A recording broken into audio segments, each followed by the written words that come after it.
कोई नंबर मिला उसमें भेज देना। अच्छा जी, आवाज नहीं आ रहा है। अब अनुजा म्यूट है। Yes. So, hello everyone. I am Anuja Purohit from Bladder Wellness Team. आशा करती हूँ कि आप सब अच्छी हेल्थ में होंगे और आज जो हम डिस्कस करने जा रहे हैं वो बहुत ही एक इम्पॉर्टेंट टॉपिक है जिसके बारे में मैं बताना चाहूंगी। आज का टॉपिक है वॉइडिंग डिफिकल्टीज या वॉइडिंग डिस्फंक्शन।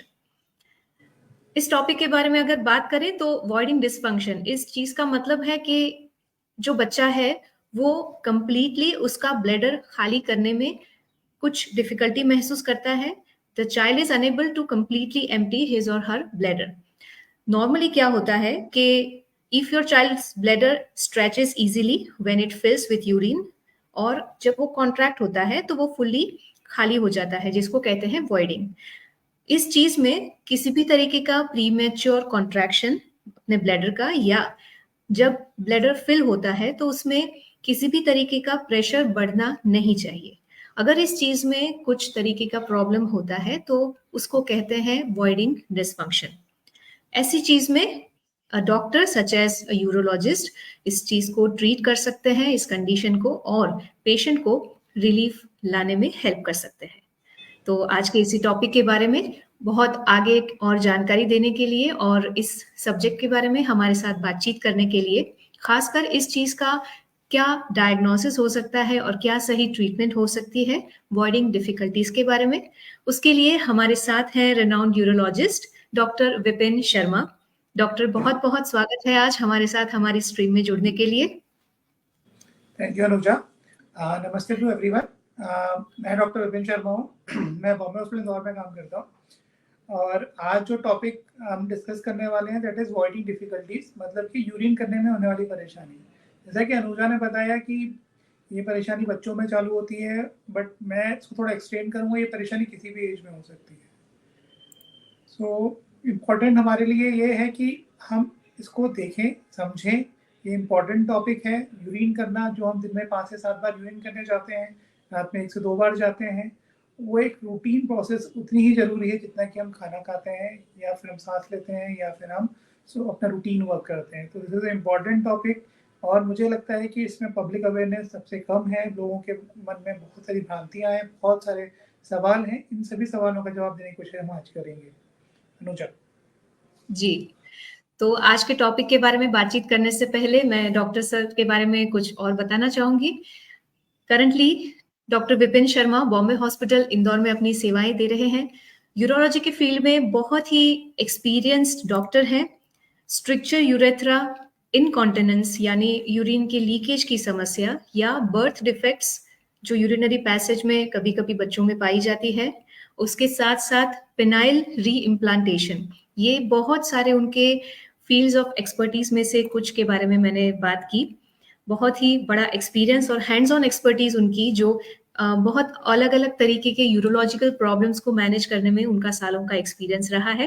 तो ऐसे रिनाउंड यूरोलॉजिस्ट आज हमारे साथ हमारी स्ट्रीम में जुड़े हैं। तो आइए उनके साथ बातचीत करें और हमारे दर्शकों को भी उनके माध्यम से इस समस्या के बारे में और इस समस्या की जो भी ट्रीटमेंट है, जो डायग्नोसिस है, उसके बारे में बातचीत करते हैं। तो ओवर टू यू सर। सबसे पहले तो जो आज का हमारा टॉपिक है वॉइडिंग डिफिकल्टी, तो उसके बारे में ही बताइए, तपसी से शुरू करते हैं। वॉइडिंग डिफिकल्टीज क्या है? Thank you Anuja. So thank you for good introduction. सो आपने मेरे बारे में बोला कि रिकंस्ट्रक्शन यूरोलॉजी, तो रिकंस्ट्रक्शन यूरोलॉजी में बहुत सारी चीज़ें आती हैं। इसमें वॉइडिंग डिफिकल्टी एक इंपॉर्टेंट टॉपिक है, क्योंकि हम मोस्ट ऑफ द पार्ट जो यूरिनरी पैसेज में रिकंस्ट्रक्शन वाला पार्ट होता है वो यूरेथ्रा होता है। उसके अलावा यूरेथ्रा में स्ट्रक्चर यूरेथ्रा होता है, बच्चों में हाइपोस्पीडिया होता है जिसमें कि बर्थ बाय बर्थ उनका यूरिनरी पैसेज पूरा नहीं बनता है, जिसको रिपेयर किया जाता है। इसके अलावा इसमें इनकॉन्टिनेंस सर्जरी, मतलब यूरिन लीक होने की सर्जरीज आती हैं, जिसके वो भी पेशेंट भी वॉइडिंग डिफिकल्टीज के साथ में आते हैं। इसके अलावा जब हम ओल्ड एज में होते हैं तो प्रोस्टेट की परेशानियाँ होती हैं, यूरिन लीक की परेशानियाँ होती हैं।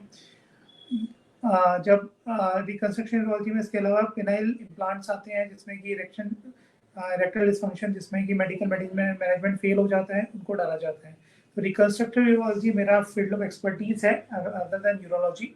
सो बॉडी डिफिकल्टीज में ये बहुत इंपॉर्टेंट टॉपिक है। जैसे कि अनुष्का ने पूछा कि बॉडी डिफिकल्टीज होती क्या है, तो जैसा मैं स्टार्ट किया था कि एक यूरिन करना एक नॉर्मल प्रोसेस है। अगर यूरिन करने में कभी टाइम लग रहा है, यूरिन करने में कुछ और परेशानी होती है, जैसे कि समय लगना, यूरिन का ड्रॉप होना, यूरिन करते वक्त दर्द होना, ये सारी परेशानी बॉडी डिफिकल्टीज में आती हैं। ये परेशानी किसी को भी हो सकती है। ये एक जन्म लेने वाले बच्चे से लेकर के एक बुजुर्ग व्यक्ति के तक किसी को किसी भी समय हो सकती हैं। जरूरी है कि हम इसके समय समय पर ऐसे लक्षणों को पहचानें और अपने डॉक्टर की सलाह लें। तो जैसे आपने बताया अवॉइडिंग डिफिकल्टीज बच्चों से लेके बुजुर्गों तक होती है, तो एज रिलेटेड इश्यूज मतलब ये आप कैसे एक्सप्लेन करेंगे? बच्चों में जो प्रॉब्लम है वही सेम प्रॉब्लम हम बुजुर्गों में देखते हैं? ये जैसे अवॉइडिंग डिफिकल्टी अगर हम बच्चों में बात करें तो जन्म से कुछ प्रॉब्लम्स होती हैं, जैसे कि पोस्टीरियर वॉल्व होता है। मतलब कि जब यूरेथ्रा बनता है तो पूरा एक ट्यूब नहीं होता है, एक सॉलिड ऑर्गन होता है। धीरे धीरे बचपन में माँ के पेट में वो बन करके एक ट्यूब बनता है। जब ये ट्यूब पूरा नहीं बनता है या बीच में कुछ ऐसे सेप्टम रह जाते हैं, उसको पोस्टीरियर वॉल्व होता है। पोस्टीरियर वॉल्व जनरली माँ के पेट में ही डायग्नोस हो जाता है सोनोग्राफी के द्वारा, जिसमें दोनों किडनी में सूजन होना, ब्लैडर का में थोड़े सूजन होना, यूरिन का पूरी तरह से खाली नहीं होना, और सोनोग्राफी में पोस्टीरियर वॉल्व भी दिखता है। बट इसका असली टेस्ट एमसीओआरजी होता है, जो जन्म के समय पे या जन्म के बाद जब भी परेशानी लगे तब किया जाता है। इम्पोर्टेंट हमें मरीज को ये जानना चाहिए या पेरेंट्स को ये जानना चाहिए होता क्या है, बच्चा कैसे प्रेजेंट करता है। तो बच्चा स्पेशली प्रेजेंट करता है कि जन्म के बाद बच्चे को यूरिन करने में परेशानी होती है। तो बच्चा बोल तो सकता नहीं है, तो वो रोता है।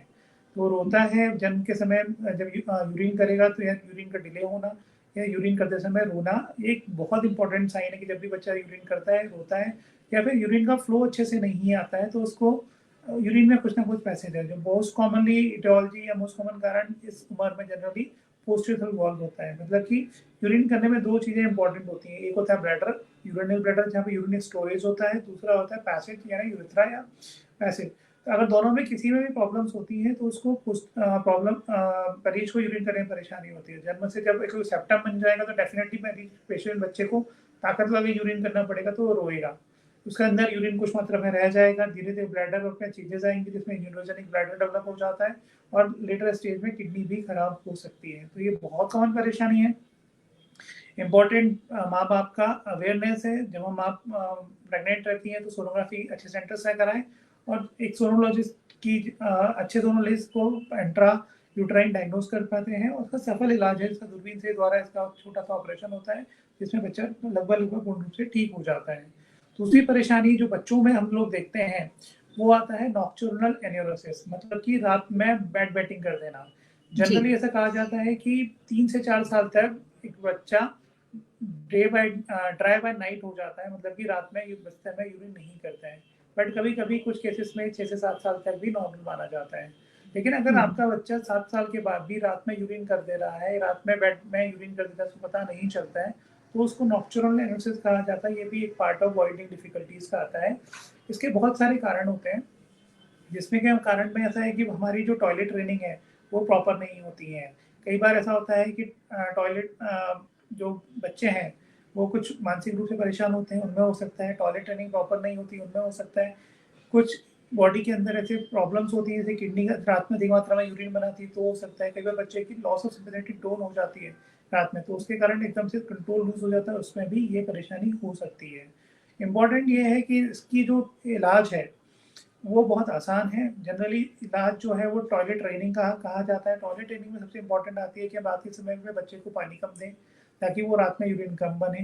रात में उससे सोने से पहले यूरिन करवाएं।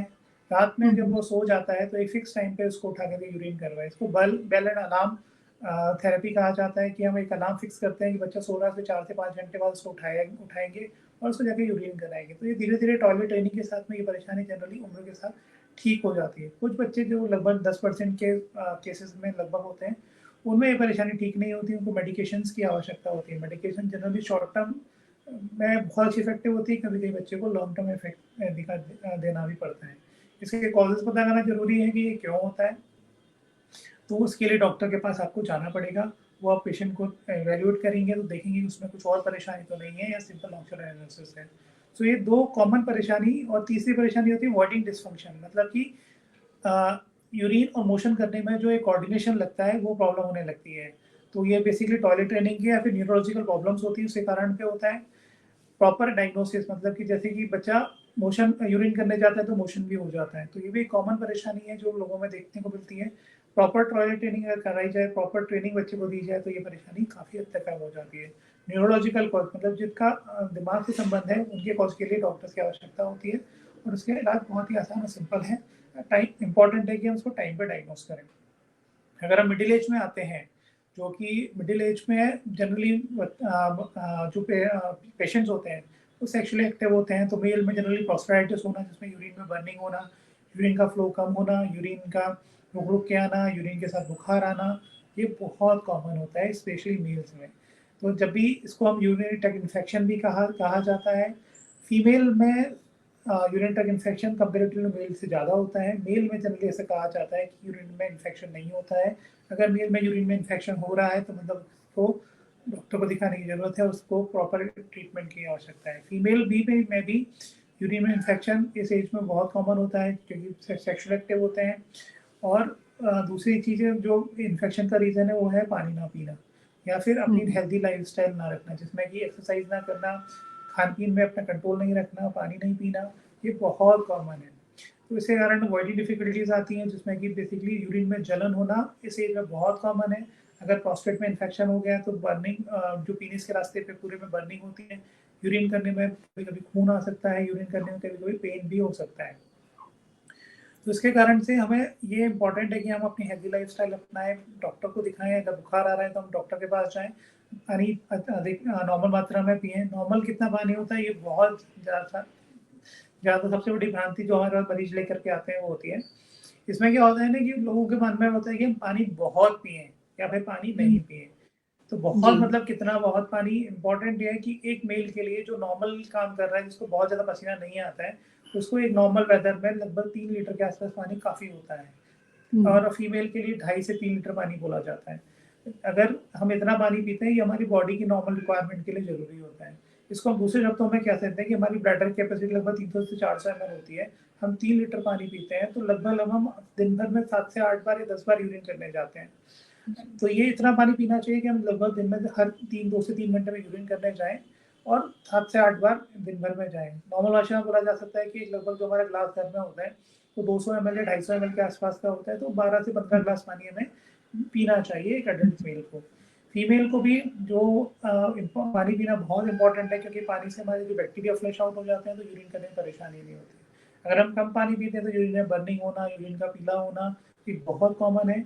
अगर हम ज़्यादा पानी पीते हैं तो ऑब्वियसली बार बार यूरिन करने जाएंगे क्योंकि मैंने जैसे आपको बताया कि ब्लैडर कैपेसिटी 300-400 ml होती है। अगर हम 10 लीटर पानी पियेंगे तो 10 लीटर पानी पियेंगे तो ऑब्वियसली हमें हर 1 घंटे में यूरिन करने जाना पड़ेगा। इतना पानी पीने की जरूरत नहीं होती है। एक लिमिटेड मात्रा में, एक साधारण मात्रा में पानी पियेंगे तो हमें यूरिनरी पैसेज में होने वाली प्रॉब्लम से काफ़ी हद तक निजात मिल जाता है। अगर हम थोड़ी और उम्र के ऊपर जाते हैं तो स्पेशली 40-50s में फीमेल्स में थोड़ा यूरिन लीक होना ये बहुत कॉमन है। स्पेशली इसको यूरिनरी इनकॉन्टिनेंस या स्ट्रेस इनकॉन्टिनेंस कहा जाता है। स्ट्रेस इनकॉन्टिनेंस मतलब कि जब भी हमारे पेट पे थोड़ा सा भी स्ट्रेस पड़ता है तो यूरिन लीक हो जाता है। फीमेल में एक बहुत कॉमन है। थोड़ा लीक होना कॉमन है। अगर ये यूरिन लीक ज़्यादा हो रहा है जिसमें जबकि बार बार हो रहा है, हल्का सा भी खांसने पे भी हो रहा है या फिर कुछ जमीन में वजन उठा रहे हैं तो उतना यूरिन लीक हो जा रहा है, इतना लीक हो रहा है कि आपके कपड़े खराब हो रहे हैं या फिर आपको डायपर या कुछ और पैड लेने की आवश्यकता हो रही है, तो डेफिनेटली आपको किसी यूरोलॉजिस्ट को दिखाने की जरूरत है। ये होता क्यों है? क्योंकि इस एज में जनरली अगर हम बात करें 50s के अराउंड ये कॉमन प्रॉब्लम है, तो जिसमें कि पोस्ट मेनोपॉजल प्रॉब्लम्स होती हैं जिसके कारण हमारे शरीर में हार्मोन की कमी हो जाती है और नीचे का पैलेट फ्लोर थोड़ा सा वीक हो जाता है, इसके कारण से होता है। अगर हम इलाज की बात करते हैं फीमेल्स में तो इसका सबसे अच्छा इलाज है कीगल एक्सरसाइज। कीगल एक्सरसाइज के बहुत सारे वीडियोस यूट्यूब पे अवेलेबल हैं। हम कीगल एक्सरसाइज बेसिकली कमर के नीचे की हिस्से की एक्सरसाइज को बोला जाता है। अगर हम प्रॉपरली एक्सरसाइज करते हैं, अपने पैलेट फ्लो को स्ट्रेंथन करते हैं तो हम इस परेशानी से लगभग निजात पा लेते हैं। कुछ एक मरीजों को लगभग 100 में से 5% या 10% बोला जाता है कि दवाइयों की आवश्यकता होती है। 100 में से लगभग 5 लोगों को ही मेडिकेशन के अलावा किसी सर्जरी की आवश्यकता होती है। इसको स्लिंग सर्जरीज या अदर सर्जरीज कहा जाता है जो कि रूटीनली होती हैं, अच्छा रिजल्ट्स देती हैं और आराम से सर्जरी का आराम से हो जाती है, पेशेंट को तकलीफें नहीं होती हैं। इम्पोर्टेंट है कि हमें कब डॉक्टर के पास जाना है। तो मैंने आपको जैसे बताया कि डॉक्टर के पास कब जाना है, जब यूरिन बहुत ज़्यादा मात्रा में लीक हो, आपके कपड़ों से लगातार यूरिन का स्मेल बना रहे, या फिर आपको लगातार पैड डायपर यूज़ करना पड़े, तो आपको डॉक्टर के पास जाना है। लेकिन डॉक्टर के पास जाने के बाद भी आपको दवाइयों के साथ एक्सरसाइज करना इम्पोर्टेंट है, पहले फ्लो एक्सरसाइज। तो जीवन में एक्सरसाइज का महत्व बहुत ज़्यादा है। एक्सरसाइज हमें हर चीज़ से बचाती है, ये एक होता है। साथ में अगर हम पुरुषों में बात करें जो 50 साल के आसपास के होते हैं, तो उनमें प्रोस्टेट नामक ग्रंथि होती है, वो बढ़ने लगती है। 100 में से 10 लोगों को जो अगर हम पुरुषों की बात करें तो लगभग 100 सभी पुरुषों को प्रोस्टेट ग्रंथि होती है। 100 में से 10 लोगों को ही प्रोस्टेट के कारण कुछ परेशानी होती है, और 100 में से सिर्फ 1 से 3-4 लोगों को ही दवाइयों की या फिर सर्जरी की आवश्यकता होती है। जनरली सबको इसके डरने की आवश्यकता नहीं होती है। अब इम्पोर्टेंट है ये होता क्या है प्रोस्टेट प्रॉब्लम्स होती हैं। तो प्रोस्टेट हमारे यूरिनरी पैसेज में एक ग्लैंड होती है जिसके जो उम्र के साथ बढ़ती है और पैसेज को नैरो कर देती है। तो पैसेज को नैरो हो जाता है तो उसके कारण हमें यूरिन करने में ताकत लगना, यूरिन बहुत स्लो होना, यूरिन की धार या फिर फ्लो नहीं बनना, यूरिन करते समय आखिरी में ड्रॉप ड्रॉप ड्रॉप बूंदे होना, रात में 1 से या 2 बार से अधिक बार यूरिन करने जाना और मल्टीपल टाइम यूरिन करने जाना, ये वाली परेशानी कॉमन सी होती है। कभी कभी इसमें अर्जेंसी फ्रिक्वेंसी मतलब कि बार बार जाना और एकदम से अर्जेंट यूरिन आना, कभी कभी थोड़ा यूरिन लीक होना भी होता है। प्रोस्टेट की जो डायग्नोसिस है वो बहुत आसान है। डॉक्टर जनरली क्लिनिकल एग्जामिनेशन से या क्लिनिकल एग्जामिनेशन, सोनोग्राफी और यूरोफ्लो के टेस्ट से प्रोस्टेट की बीमारी का, और एक पीएसए टेस्ट ब्लड टेस्ट होता है, उससे प्रोस्टेट की बीमारी का पता लगाते हैं। मैं इसको बीमारी नहीं कहता, मैं कहता हूँ ये एज रिलेटेड चेंजेस हैं जो हमारे शरीर के उम्र के साथ में होते हैं। तो जो चीज़ बीमारी नहीं है उसे डरने की आवश्यकता नहीं है। हमें क्या करना है, हमें जब 50-55 साल के आसपास के हम हो जाते हैं, अगर हमें यूरिन में प्रॉब्लम हो रही है तो उसको इग्नोर नहीं करना है। सीधी सी बात है कि अगर मैंने इग्नोर किया और फिर against the pressure, against the wall मैंने अपना प्रेशर लगाया, तो धीरे धीरे मेरा ब्लैडर, अगर मैं रोज एक्सरसाइज करता हूँ तो मेरी मसल्स इकट्ठी हो जाती हैं, मोटी हो जाती हैं। सेम प्रोसेस ब्लैडर में भी होता है कि अगर वो against the prostate, against the pressure को फ्लो करेंगे तो ब्लैडर मोटा हो जाएगा, धीरे धीरे किडनी में सूजन आएगी और किडनी फेलियर की तक नौबत आ जाती है, ब्लैडर फेलियर की नौबत भी आ जाती है, जिसमें कि यूरिन अधिक मात्रा में यूरिन करने के बाद यूरिनरी ब्लैडर में अधिक मात्रा में यूरिन लेना, जिसे पीवीआर कहा जाता है, वो हो सकता है। उसके कारण बार बार यूरिन आना होता है हमको। तो ये इंपॉर्टेंट है। तो अगर आपको इस तरह की परेशानी होती है तो डॉक्टर के पास जाना है। स्पेशली में ध्यान रखना है कि हमारे घर में जो बुजुर्ग हैं वो यूरिन में कितने समय तक रहते हैं। क्या होता है ना कि जब हम उम्र के साथ बढ़ते हैं, उम्र के साथ चीज़ें करते हैं, तो जो चीज़ें रूटीनली होती हैं उसको हमें लगता है कि ये नॉर्मल है।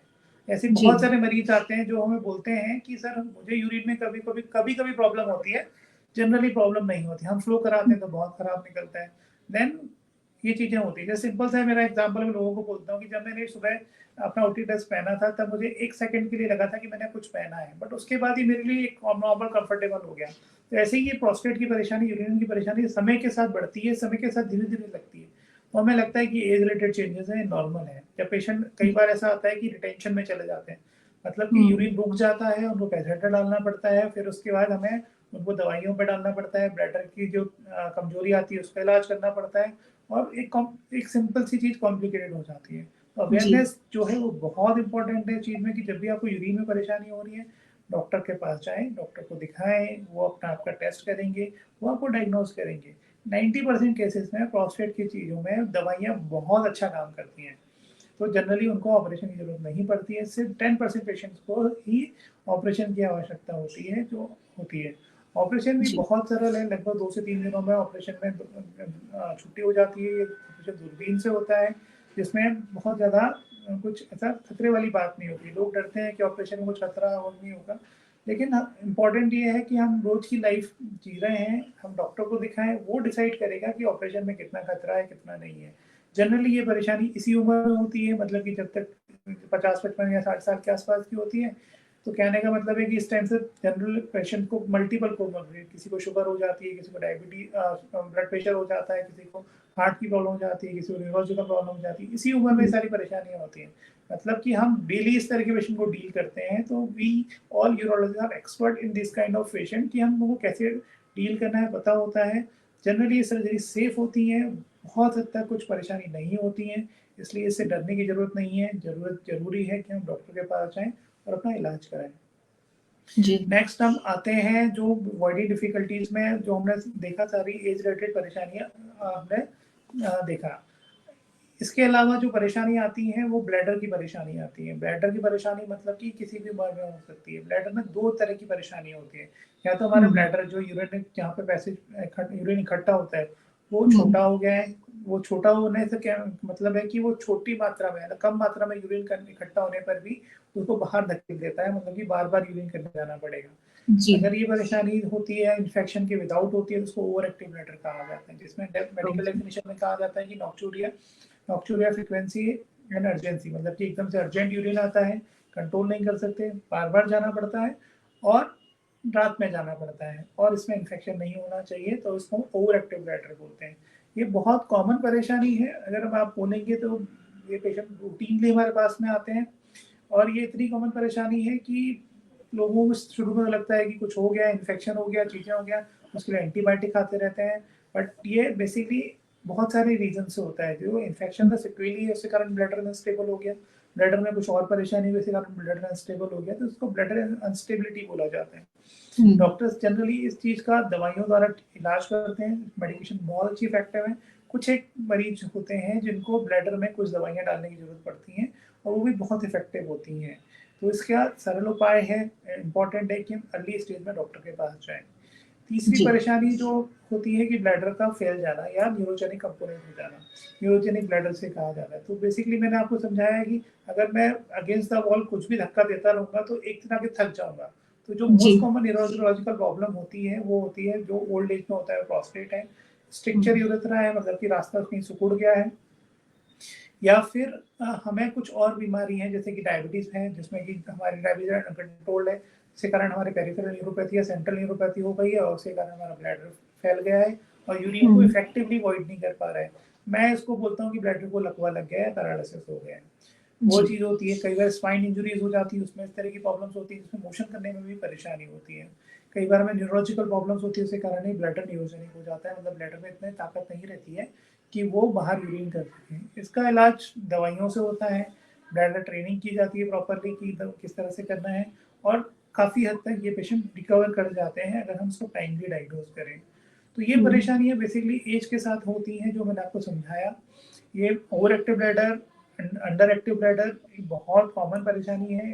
ये सबसे इम्पोर्टेंट इस चीज़ में इग्नोरेंस है। अगर मरीज इग्नोर करता है तो ही ये परेशानियां बढ़ती हैं। टाइम के साथ यूरोलॉजिस्ट के पास जाएंगे तो ये परेशानी काफ़ी हद तक ठीक हो जाती है। जी। क्या ये बीमारियां हेरिडिटी हो सकती हैं? जनरली ये बीमारियां हेरिडिटी नहीं होती हैं। ये बीमारियां हमारी लाइफस्टाइल के साथ में या हमारी उम्र के साथ की बीमारियां हैं, और इन बीमारियों का सफल इलाज है, इसमें कोई डरने वाली बात नहीं है। हेरिडिटरी में अगर आप मुझसे पूछेंगे तो प्रैक्टिकली यूरोलॉजिकल की ऐसी कॉमनली कोई बीमारी नहीं है जो हेरिडिटरी हो। ऐसा कहा जाता है कि प्रोस्टेट की परेशानी अगर आपके पिता को है तो आपको भी होने की संभावना अधिक होती है, जरूरी नहीं है कि आपको भी होंगी। कुछ बीमारियां जैसे कि हेरिडिटरी का मतलब क्या होता है ना कि मेरे फादर को भी थी, मेरे दादाजी को भी थी और मुझे भी होगी। जैसे पोस्टियो जरूरी नहीं है कि आपके फादर को था और आपको होगा, ऐसा नहीं होता है। तो पोस्टियो में किसी मदर फादर की गलती नहीं होती है, जैसे इंसिडेंटल जो हो गया, बहुत सारे कॉजेज होते हैं, इवन सिबलिंग्स में भी कई बार नहीं होते हैं। तो ये परेशानी जनरली यूरोलॉजिकली बॉडी डिफिकल्टी की परेशानी नहीं होती है। जी। कुछ सवाल हमारे व्यूअर्स की तरफ से भी आए हैं। अजीत सिंह जी पूछ रहे हैं कि अगर हम यूरिनरी हेजिटेंसी के लिए वार्म बाथ मतलब गर्म पानी का इस्तेमाल करें तो क्या वो यूजफुल हो सकता है? तो ये डिपेंड करता है कि आप किस चीज़ के लिए हेजिटेंसी हो रही है। अगर आपको पेरिनियल रीजन में कुछ प्रॉब्लम्स हैं जैसे प्रोस्टेटाइटिस है तो उसके कारण हेजिटेंसी होती है, तो जनरली उनको सिड्स बाथ या पाइल्स की किसी को परेशानी है, फिशर की परेशानी है, तो उनको भी थोड़ा इस तरह की प्रॉब्लम्स होती है, तो उनको सिड्स बाथ या गर्म पानी में थोड़ा सा सिकाई करना एडवाइस किया जाता है। बट इम्पॉर्टेंट है कि हम करेक्ट डायग्नोसिस पे पहुँचें। हम हर बीमारी के लिए, हेजिटेंसी के लिए सिर्फ बात या गर्म पानी की सिकाई एडवाइस नहीं कर सकते। कई बार नॉर्मल सा प्रोस्टेट होता है जिसमें एक टैबलेट चालू करनी होती है, वो ठीक हो जाता है। और सिर्फ बात या गर्म पानी से सिर्फ हम नीचे के हिस्से को थोड़ी देर के लिए आराम कर सकते हैं, वो आपको दिन भर आराम नहीं करेगा। जी, मतलब आप कॉज जो भी उसका अंडरलाइंग कॉज है उसके हिसाब से ये ट्रीटमेंट कुछ तरीके से मदद कर सकती है किसी किसी कंडीशन में, लेकिन हर कंडीशन में वार्म बाथ एडवाइजेबल नहीं है। जी। बिल्कुल सही कहा और अनुजा। जी, हमारे और एक व्यूअर हैं दीपक सक्सेना जी, वो पूछ रहे हैं कि यूरिनरी हेजिटेंसी अगर है तो उसकी वजह से क्या लॉन्ग टर्म में यूरिनरी रिटेंशन हो सकता है? बिल्कुल हो सकता है। हेजिटेंसी का मतलब क्या होता है कि हमें यूरिन स्टार्ट करने में परेशानी हो रही है। तो अगर हम जी। मोटा-मोटा हम चीज़ें बोलें तो जो भी प्रॉब्लम है, अगर एक कॉमन सेंस यूज़ करते हैं तो जो भी ब्लैडर नेक है हमारा, जहाँ से यूरिन ब्लैडर से यूरेथ्रा में आता है, वो ओपन नहीं हो रहा है। हेजिटेंसी मतलब टाइम लग रहा हुँ। है। तो लॉन्ग टर्म में ये जनरली परेशानी प्रोस्टेट के एक कॉमन सिम्पटम है ये। अगर हम इसको इग्नोर करते हैं तो डेफिनिटली ये आपको कई बार रिटेंशन के लिए भी मरीज जा सकता है इसमें। जी। आपने वॉइडिंग डिफिकल्टीज़ के बारे में बहुत सारी चीज़ें बताई जो भी छोटे बच्चों से लेके बड़े बुजुर्गों तक होती है। अब इसमें सर्जिकल प्रोसीजर्स कौन-कौन सी इस्तेमाल की जाती है इन सारी तकलीफों से राहत दिलाने के लिए? देखो सर्जिकल प्रोसीजर हमेशा ना लास्ट रिसोर्ट होता है। मैं सर्जन हूँ बट ज़रूरी नहीं है कि आप सर्जन के पास जा रहे हैं तो आपको सर्जरी ही एडवाइस की जाएगी। जी। बॉडी डिफ़िकल्टीज़ में एज रिलेटेड चीज़ों में बहुत सारी मेडिकेशन, बहुत सारी लाइफ़स्टाइल चेंजेज़ हैं जो आपको बहुत हद तक नॉर्मल कर देते हैं और आपको सर्जरी की आवश्यकता नहीं होती है। पोस्चुरल वॉल्व है आपको तो डेफ़िनेटली सर्जरी लगता है। आपको इनकॉन्टिनेंस हो रहा है जो कि कीगल एक्सरसाइज मेडिकेशन से ठीक नहीं हो रहा है तो आपको सर्जरी लगेगी। प्रोस्टेट जो मेडिकेशन से ठीक नहीं हो रहा है उनको सर्जरी लगेगी। बट इन सब की सर्जरी भी सरल है, आसानी से उपलब्ध है। अच्छे से सर्जरीज करते हैं, अच्छे रिजल्ट्स हैं इसके। तो सर्जरी के नाम से डरना नहीं है, ये बहुत आसान है। जी, क्योंकि पेशेंट्स को जनरली ऐसा होता है कि सर्जरी से सब दूर भागते हैं। अगर ज़रूरत है होती है उन्हें जब मेडिकेशन से उनकी ट्रीटमेंट अच्छे से नहीं होती है और जब डॉक्टर सर्जरी एडवाइस करते हैं तो वो थोड़ा-सा डर जाते हैं, जो स्वाभाविक उनका रिएक्शन है। तो उन पेशेंट्स के लिए आप एक क्या मैसेज देंगे? सर्जरी से क्यों दूर नहीं भागना चाहिए? इम्पोर्टेंट क्या है मेरे लिए कि आपको परेशानी कितनी है। अगर आप परेशान हैं और आपके कारण आपकी फैमिली परेशान होने वाली है, तो उस परेशानी को डर के आगे जीत कहा जाता है। तो हमें 2 डर निकालने हैं, या तो हम डर के अपनी लाइफ निकाल लें या सर्जरी का डर निकाल दें और हम सर्जरी कराएँ अगर ज़रूरत है तो। और उसके बाद नॉर्मल लाइफ जिएँ जिसमें आपकी फैमिली और आप दोनों खुश रहते हैं। मेरा मानना है कि आज हमारे पास लगभग 80 साल की उम्र लगभग एवरेज एज है इंडिया में, जो कि हेल्दी हुँ। लाइफ़स्टाइल के साथ में आती है। तो अगर हमें हेल्दी रहना है, 80 साल तक जीना है तो प्रोस्टेट हमें 50-55 साल के बाद में हो रहा है और परेशानी है। मैं ये नहीं कहता हूँ कि हर किसी को सर्जरी की आवश्यकता होती है, बट परेशानी है और उसमें सर्जरी लगती है तो हम कराएँ, अगले 30 साल आराम से जिएँ। ज़रूरी जी। थोड़ी ना है कि हर पेशेंट को सर्जरी लगेगी। इम्पोर्टेंट है कि आपको हुँ। अवेयर रहना है, डॉक्टर के पास जाना है, ये ज़्यादा इम्पोर्टेंट है। और भी बहुत अच्छे सवाल आए हैं हमारे और व्यूअर्स की तरफ से। रोहित जी पूछ रहे हैं कि यूरिनरी हेजिटेंसी महिलाओं में भी हो सकती है क्या? बिल्कुल हो सकती है। यूरिनरी हेजिटेंसी महिलाओं में भी होती है, स्पेशली जब पोस्ट मेनोपॉज़ल मतलब कि जब महिलाओं का मेनोपॉज़ हो जाता है, मतलब पीरियड्स चले जाते हैं, तब हार्मोन डिफिशियंसीज़ होती हैं, नीचे का स्तर ड्राई हो जाता है, पेल्विक फ्लोर वीक हो जाता है, तो यूरिन करने में कई बार हेजिटेंसी होती है, परेशानी होती है। इसके लिए मेडिकेशन और कीकेर एक्सरसाइज एडवाइस की जाती है। जी, और एक बहुत अच्छा सवाल है, पुश्री गायकवाड़ जी ने पूछा है। उन्होंने पूछा है कि कॉन्स्टिपेशन इस वॉइडिंग डिफिकल्टीज़ जो भी है, उसमें कोई इंक्लूडिंग फैक्टर बन सकता है क्या? तो इसका जो जवाब है वो बहुत सिंपल सा है कि आपको कॉन्स्टिपेशन कब हो रहा है। हुँ। अगर आपको कॉन्स्टिपेशन ओल्ड एज में हो रहा है और उसके साथ में यूरिनरी प्रॉब्लम्स हैं, तो कई बार ये कोरिलेट करता है कि हमारा जो ब्लैडर होता है और जो रेक्टम मतलब जो एनल कैनाल और रेक्टम वाला पार्ट जहाँ से मोशन करते हैं, दोनों का बेसिकली नर्व सप्लाई कॉमन होता है। अगर एक में प्रॉब्लम है दूसरे में प्रॉब्लम हो सकती है, स्पेशली जी। न्यूरोजेनिक और स्पेशली ऐसे केसेस में स्पाइनल कॉर्ड में परेशानी ज़्यादा होती है। सेंट्रल प्रॉब्लम जैसे डायबिटीज़ होती है, मल्टीपल स्क्लेरोसिस होता है या फिर न्यूरोलॉजिकल कोई प्रॉब्लम है, उसमें कॉन्स्टिपेशन के साथ ब्लैडर एम्पटिंग की परेशानी होना, बहुत ज़्यादा यूरिन अंदर रह जाना, ये बहुत कॉमन है। छोटे बच्चों में अगर देखा जाए तो उसमें ऐसा होता है कि कई बार मैंने बोला ना टॉयलेट टर्निंग प्रॉपर नहीं होती है।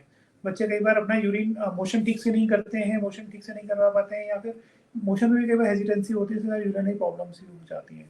वो ये जी। कोरिलेटेड है, बट ये कोरिलेशन डॉक्टर को निकालने दीजिए, गूगल को नहीं निकालना है, आपको नहीं निकालना है। बिल्कुल, ये बहुत अच्छी बात कही आपने।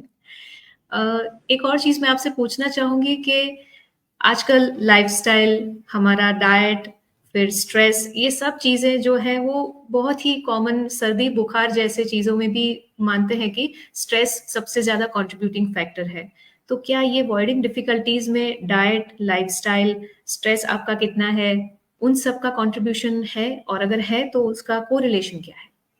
तो मैंने आपको जो बॉडी डिफिकल्टी के मेन मेन कॉजेज बताया, उसमें मोस्ट ऑफ द पार्ट में तो लाइफस्टाइल, पानी कितना पीना है, एक्सरसाइज करना है, कीगर एक्सरसाइज करना है, ये बहुत इंपॉर्टेंट है। तो ये स्ट्रेस फैक्टर हमारी पूरी बॉडी को इफेक्ट डालता है। स्ट्रेस के हमारे कारण एब्डोमेन डिस्कम्फर्ट हो जाता है, जिसको आईबीएस कहा जाता है। आईबीएस के कारण यूरिनरी प्रॉब्लम्स भी होती ही हैं। स्ट्रेस के कारण कई बार बच्चे पब्लिक टॉयलेट्स में यूरिन नहीं करते हैं, चीज़ें नहीं करते हैं। तो स्ट्रेस तो हर लेवल पे आता ही है। और जब भी मैं जी। यूरोलॉजी को अंडरगारमेंट सर्जरीज बोला जाता हूँ, यूरोलॉजी को अंडरगारमेंट ब्रांच बोला जाता हूँ, बिलो द अंडरगारमेंट्स हमारी सारी चीज सर्जरीज होती हैं। तो स्पेशली डर भी बहुत होता है। तो जो स्ट्रेस है, अगर हमें थोड़ी प्रॉब्लम है तो स्ट्रेस इतना बढ़ जाता है कि हम डॉक्टर के पास ही नहीं जाते, और तब आते हैं जी। जब प्रॉब्लम हो जाती है। तो stress is a very important factor in almost all division of our health. ये जरूरी नहीं है यूरोलॉजी, इवन हम बात करें तो कार्डिक में, ब्रेन में, हार्ट में, सब में प्रॉब्लम्स में स्ट्रेस इंपॉर्टेंट फैक्टर है। लाइफ स्टाइल इंपॉर्टेंट है कि हम खान पीन पे ध्यान रखें अपना। दूसरी चीज, हम एक्सरसाइज करें ताकि हम हेल्दी रहें। रात के समय, खासकर ये बच्चों के लिए जो रात को, जिसको बहुत ज़्यादा बेड वेटिंग की प्रॉब्लम है, या रात को बाहर बहुत बार उठ-उठ के अ, जाना पड़ता है, बाथरूम जाना पड़ता है, या बड़े-बुजुर्ग जो भी एज के जो चेंजेस हैं, उसके साथ अभी मॉडिफिकेशन के फेज़ में, ट्रांज़िशन के फेज़ में गुज़र रहे हैं, उनको रात के समय क्या-क्या खाना अवॉइड करना चाहिए ताकि ये सारी चीज़ें अग्रेवेट ना हों? तो देखो, जिसको भी रात में एक या दो बार से ज्यादा बार उठना पड़ रहा है, मतलब कि कुछ ना कुछ उसकी बॉडी में ऐसा चल रहा है जो नॉर्मल नहीं है। तो हम हुँ, हुँ। यूरोलॉजी में हमेशा पूछते हैं कि आपको दिन में कितनी परेशानी है, रात में कितनी परेशानी है। अगर सिर्फ दिन में परेशानी है तो अलग ट्रीटमेंट है, रात में परेशानी है मतलब कि कुछ ना कुछ अलग ही है जो सीरियस है। तो जी। इम्पोर्टेंट है कि हम क्या कर सकते हैं जो डॉक्टर के अलावा, मतलब डॉक्टर अपना ट्रीटमेंट करेगा तो वो करेगा ही, बट आप क्या कर सकते हैं कि शाम के समय, मतलब 6-7 बजे बाद थोड़ा पानी का इंटेक कम कर दें। रात के समय चाय कॉफ़ी की मात्रा कम कर दें। अल्कोहल लेते हैं तो वो कम कर दें। थोड़ा कैफीन, ये जितने भी कैफिनेटेड ड्रिंक्स हैं, हमें सॉफ्ट ड्रिंक्स हैं, वो सब अवॉइड करें। बच्चों को फास्ट फूड, जंक फूड रात के समय ना दें। तो इन चीज़ों से जो हमारा सिस्टम रहता है वो बेटर होता है, और हमारे जो रात वाली परेशानियाँ होती हैं वो काफ़ी कम हो जाती हैं। यूरिन करके सोएं। अगर बच्चे बेड बैटिंग करते हैं तो एक मिड नाइट अलार्म लगाएं, उनको यूरिन करवाएं। तो ये सारे छोटे छोटे लाइफस्टाइल चेंजेस हैं जो कि करने के साथ में यूरिनरी प्रॉब्लम्स काफ़ी हद तक कम की जा सकती हैं। कुछ लोगों को बहुत ज़्यादा डायबिटीज़ या हाइपरटेंशन और भी बहुत सारी सीवियर प्रॉब्लम्स होती हैं, काफ़ी सालों से वो ये तकलीफ़ झेलते हैं, और उसके साथ मेडिकेशंस भी बहुत सालों से चलती है। या कोई पेशेंट्स हैं जिन्होंने ट्रांसप्लांट करवाया है, या रिसेंटली किसी सर्जरी से वो बाहर आ रहे हैं। तो उन चीज़ों में दवाइयाँ भी ज़्यादा जाती हैं, उनका फिज़िकल एक्टिविटी ज़्यादा होती नहीं है।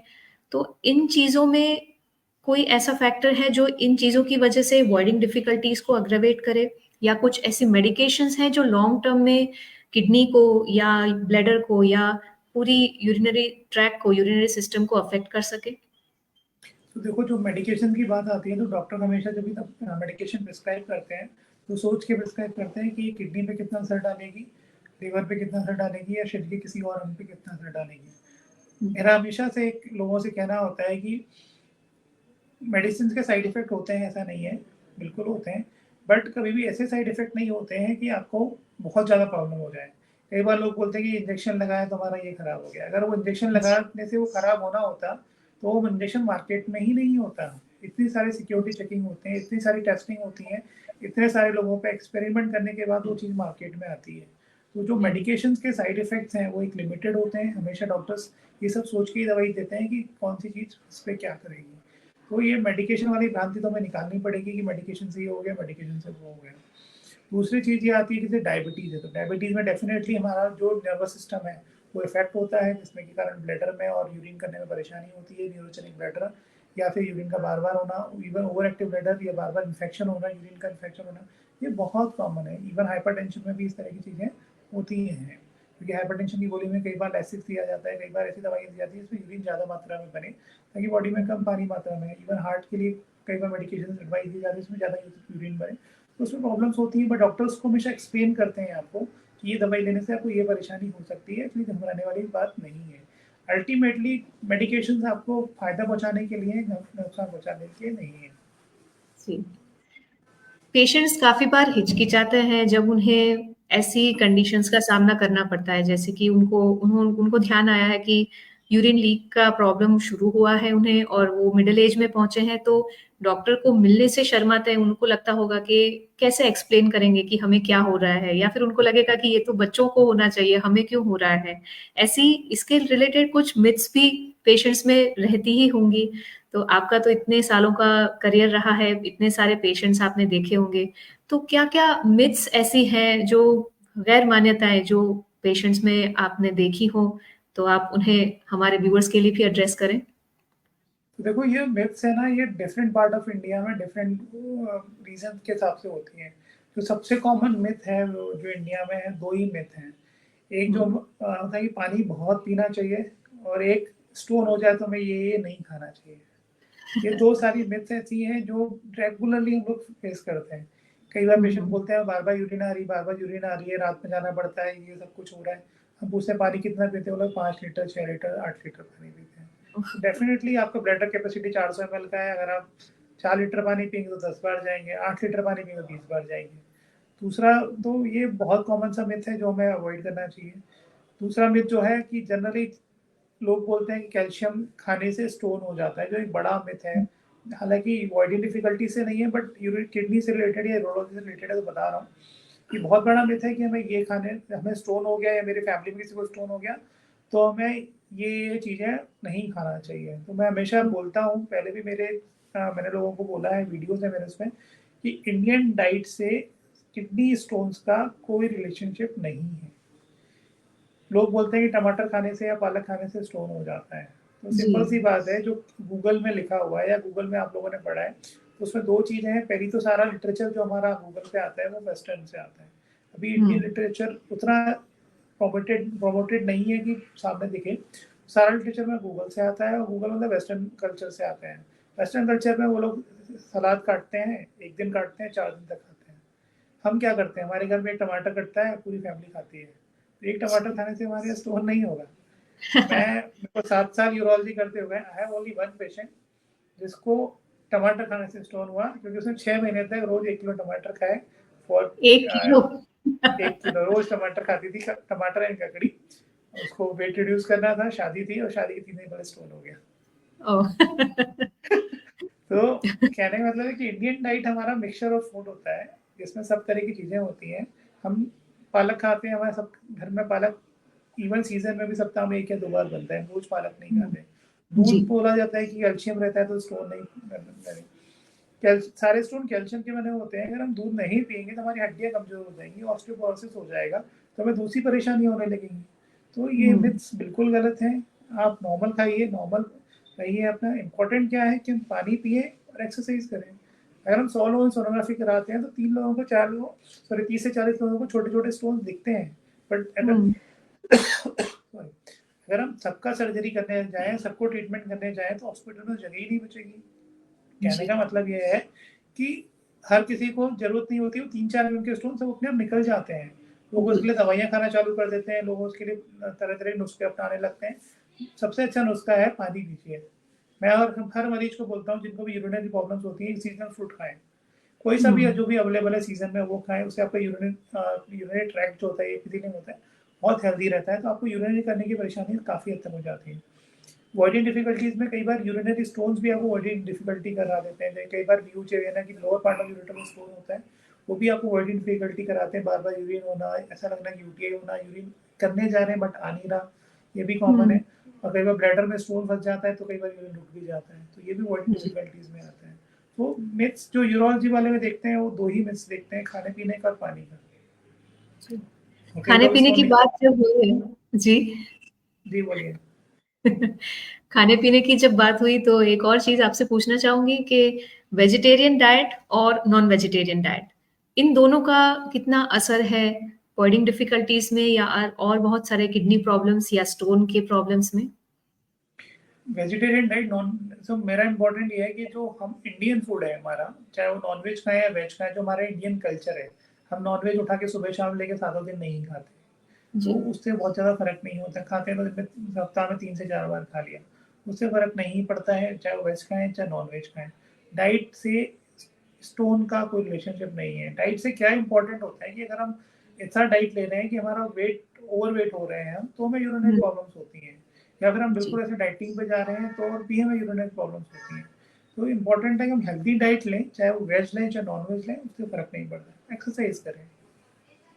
जैसे आपने बताया कि वेट बढ़ने से ये प्रॉब्लम्स होती हैं। कुछ-कुछ लोग जैसे कि बहुत सारा इंटेंसिव डाइट अपनाते हैं और सिर्फ सैलड खाना और बहुत ही जिसको कीटो डाइट शायद कहते हैं और भी बहुत सारे डाइट के प्रकार होंगे, जिससे वज़न अचानक से घटता है। तो क्या अचानक से जो वज़न घटता है, उसका असर पड़ता है हमारी यूरिनरी सिस्टम पे? बिल्कुल, कोई भी चीज़ जो बॉडी में अचानक से हो रही है, वो आपके हर सिस्टम को इफ़ेक्ट करती है। यूरिन हुँ, नहीं, हर सिस्टम पे आता है। तो एकदम से वज़न घटना या एकदम से वज़न बढ़ना, दोनों में यूरिनरी प्रॉब्लम्स का होना ज़्यादा होता है। स्पेशली स्टोन की प्रॉब्लम्स बहुत ज़्यादा हो जाती है, यूरिन में इन्फेक्शन की प्रॉब्लम ज़्यादा हो जाती है। वेट बढ़ेगा तो हमें हाइपरटेंशन, डायबिटीज़, हाइपर कोलेस्ट्रॉल ये सब चीज़ें हुँ, होंगी तो यूरिनरी प्रॉब्लम डेफ़िनिटली होगी। वेट एकदम से घटेगा तो स्टोन बनना, यूरिन में इन्फेक्शन होना, पानी नहीं पीना, वो सब चीज़ें भी होंगी ही। So diet hmm, is important. The balanced diet is more important. जी। बस जाते-जाते आप हमारे व्यूअर्स को जो भी हमारे ऑलरेडी जिनको किडनी के रिलेटेड या अवॉइडिंग डिफिकल्टीज के रिलेटेड जो भी प्रॉब्लम्स हैं उनके लिए एक पीस ऑफ एडवाइस क्या देना चाहेंगे? So piece of advice मेरे लिए हमेशा 2 ही चीज़ मैं पेशेंट को बोलता हूँ कि एक तो पानी पिएँ, एक्सरसाइज करें और दूसरी चीज़ है कि टाइम टाइम से अपने यूरोलॉजिस्ट या डॉक्टर को दिखाएँ। जब भी आपको परेशानी होती है यूरोलॉजिस्ट के पास जाएँ, वो अच्छे से आपको डायग्नोज़ करेंगे, अच्छे से आपकी मदद करेंगे आपकी चीज़ों को सॉर्ट आउट करने में। इम्पोर्टेंट है पानी पीना, एक्सरसाइज करना और हेल्दी खाना खाना। हेल्दी खाने से मतलब है कि जो भी हमारे इंडियन कल्चर्स है, इंडियन फूड है, वो आप खाएँ, नॉर्मल रूटीनली खाएँ, उसमें मुझे कोई परेशानी नहीं है। बट किसी भी चीज़ की आती है, किसी चीज़ की कमी खराब होती है, तो वो इम्पोर्टेंट है। और एक मौसमी फल हमेशा खाएँ, रोज़ खाएँ। और स्टोन हो तो कैल्शियम वो बंद ना करे बहुत-बहुत हमें। धन्यवाद। Thank you Anuja, thank you very much. जी, बहुत सारी बातें आज आपने बताई, कुछ बातें बिल्कुल ऐसी भी थी जो ऑफ़ कोर्स मेरे लिए और हमारे दर्शकों के लिए बहुत ही नई थी और ये बहुत सेशन पूरा मज़ेदार रहा, आपके साथ बातें करने के बहुत अलग ही आनंद आया और ख़ासकर जो भी चीज़ें आपने बताई, इतनी डिटेल में बताई, दरअसल ऐसा हुआ कि आपने मेरे ज़्यादातर सवालों के ऐसे ही जवाब दे दिए। और एक्चुअली जी, जी। एक्चुअली अनुजा क्या होता है ना कि आपके सामने मैं एक डॉक्टर हूँ और मेरे पास जी, रोज़ ये मरीज़ आते हैं और ये लगभग-लगभग सेम सवाल लेके आते हैं। तो आई नो जी। कि मरीज़ों के मन में या एक आम पब्लिक के मन में क्या धारणा है, क्या उनके सवाल हैं, वो मुझे शायद आपसे थोड़ा बेहतर मालूम है। आपने बिल्कुल, बहुत अच्छे बेशक। से लोगों के पॉइंट्स उठाए, बहुत अच्छे से सवाल किए और ये सबसे अच्छा चीज़ मुझे जो आपका प्रोग्राम है पोस्टेड वेलबींग का, ये बहुत अच्छा लगता है, स्पेशली जो अवेयरनेस वाला पार्ट जो फार्मा कंपनीज़ उठाती हैं इसका स्पेशली, वो बहुत अच्छा है और ये एक अवेयरनेस ऐसी चीज़ है कि आपको हमेशा बड़ी बीमारी से बचाती है। अगर हम अवेयर हैं तो बिल्कुल, हम हर चीज़ से बच सकते हैं। तो जी। I specially want to thank the इक्का और जिन्होंने ये प्रोस्टेट वेलबींग का अपना प्रोग्राम चलाया हुआ है जिसमें डिफरेंट पार्ट ऑफ कंट्री से यूरोलॉजिस्ट आते हैं और अपना व्यूज़ रखते हैं। मैंने थोड़ा अलग से टॉपिक चूज़ किया अवॉइडिंग डिफिकल्टी क्योंकि मुझे लगता है कि ये प्रोस्टेट के साथ-साथ बहुत सारी ऐसी चीज़ें होती हैं जो बॉडी डिफ़िकल्टीज़ हो सकती हैं जो हमने डिस्कस करी। So this is my thought about this. तो मैं लोगों से अपील करूँगा पानी पिएँ, हेल्दी खाना खाएँ, एक्सरसाइज़ करें और एक मौसमी फल रोज़ खाएँ। Thank you. Thank you doctor Vipin, हमारी एंटायर टीम की तरफ से आपको बहुत-बहुत शुक्रिया। आपने अपने बिज़ी शेड्यूल में से हमारे साथ जुड़ने के लिए आपका समय निकाला और हमारे व्यूअर्स के लिए बहुत ही यूज़फुल इन्फॉर्मेशन हमारे सामने रखी। Thank you so much and also thank you all our viewers for joining us in our session. We look forward for many such sessions in coming time. For more information and updates, stay connected on our Facebook page Prostate Wellbeing. हम YouTube, Twitter और Instagram पे भी available हैं, तो हमारे साथ जुड़े रहिए, अपनी सेहत का ख्याल रखिए। Good bye, thank you. Thank you, नमस्ते।